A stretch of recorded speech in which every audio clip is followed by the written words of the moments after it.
Hi there, we're heading for a top of 38 degrees here in Sydney today, so I thought it'd be a great idea to have a look at how heat affects your running.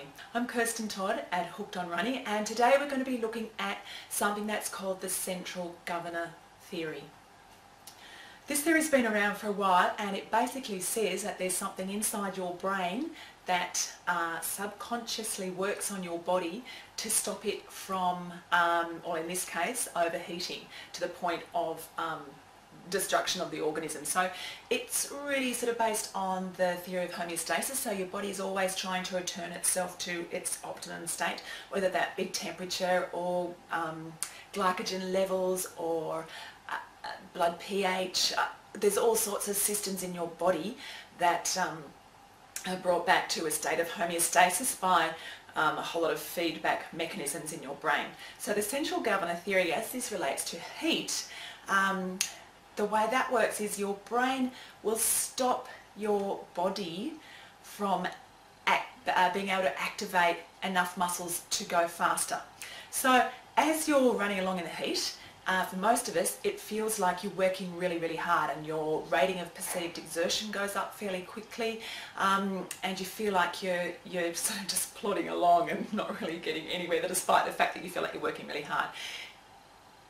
In fact, you're actually working not as hard because your body is not recruiting, it's not activating as many muscles simply to stop yourself going into state of heat exhaustion. I mean, literally, if your body just kept, if your brain just kept if your brain just kept letting your body work harder and harder and keep going and getting hotter and hotter, so you don't want your core temperature to elevate too much. What would happen would be eventually, like there's a possibility of muscle shredding and bones breaking and lack of supply of blood to your heart. Look, basically you could die. But that doesn't happen very often, so really what happens is your brain is stopping your body from getting to that state. So it's stopping your body being able to activate the muscles that you need to go harder. So no matter how hard you think you're working, you're actually not working as hard as if you would be at, say, 10 or 15 degrees cooler.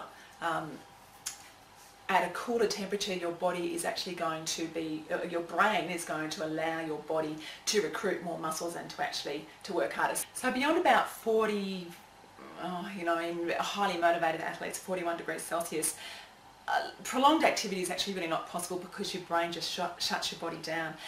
It stops your cognitive and physical motor functioning, so that you can't self-destruct. So if you find you're not able to run at the same pace in the heat as you would be when you're running in cooler temperatures, that's perfectly normal.